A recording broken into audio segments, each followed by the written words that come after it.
Le pétri explose lorsque la puissance explose.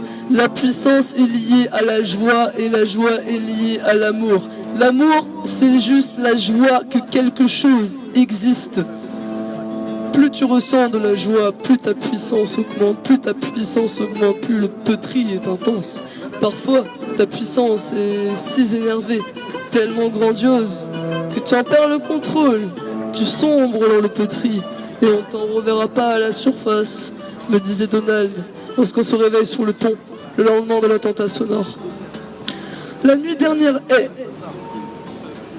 Lorsque l'intuition est là, les événements qui se déroulent et viennent se fracasser contre le sable ne peuvent qu'être aussi doux que les pieds de l'enfant qui pénètre l'océan pour la première fois. Nous étions chacun égaux dans cette innocence. Impossible pour moi de décrire l'instant par les mots de la langue française. Je vais m'y arrêter et laisser le pétri parler de lui-même. Alors que la conscience de chaque individu est ouverte, telle la boîte de Pandore, tout change instantanément. Sauf pour les enfants et les nourrissons qui étaient déjà dans cet état et le seront toujours. Musique de l'apocalypse ou pas. Les habitants de la ville qui ont tout refoulé depuis le début de l'enfance pour quelques-uns explosent de rage et détruisent l'urbanité par le feu et les coups. Les autres s'entrelacent, commencent à baiser en plein milieu de la rue pour certains. Les gens très âgés, eux, ne sont pas affectés par la musique. Cela faisait déjà quelques années qu'on les voyait immobiles sur le trottoir, à regarder la ville défiler avec le plus grand des ahurissements. Des années qu'ils ne comprenaient plus rien à quoi que ce soit, qu'ils n'avaient jamais été habitués à capter cette avalanche d'informations mise en place pour rendre la vie de l'homme plus rapide et efficace. Et ce n'était pas à 80 ans qu'ils allaient commencer.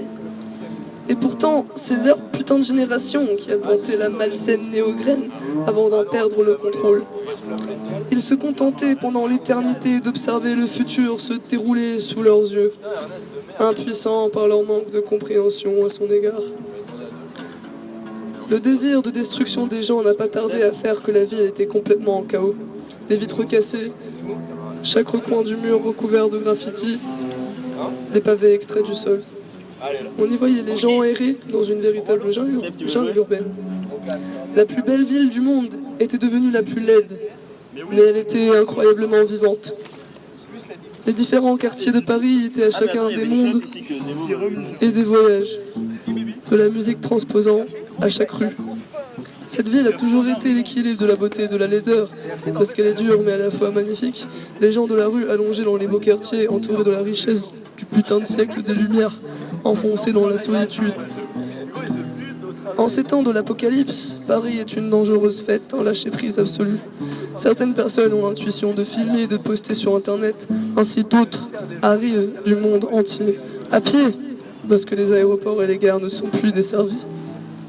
Mais quelques-uns de ces gens arrivent sans avoir vu la vidéo, simplement parce qu'ils ressentent tout de même une attraction, comme si la ville était un carrefour nécessaire à prendre. Au sein de la ville, il ne règne absolument pas l'utopie. Pas du tout, une dureté constante, des fous qui arpentent les rues. Mais le pétri est à son plus grand maximum. À chaque instant, des édifices s'effondrent sous le poids des flammes. Une réalité extrêmement fonce-car, parce que la vie, c'est peut-être fonce-car. La dernière image que je peux raconter, c'est qu'à l'heure de la musique de l'apocalypse, des immenses foules s'assoient sur le sol immobile et prennent conscience du sang qui circule en leurs veines.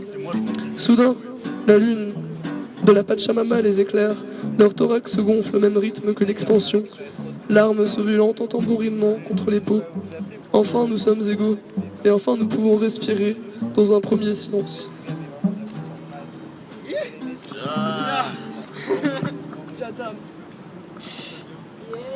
J'aurais pas tué.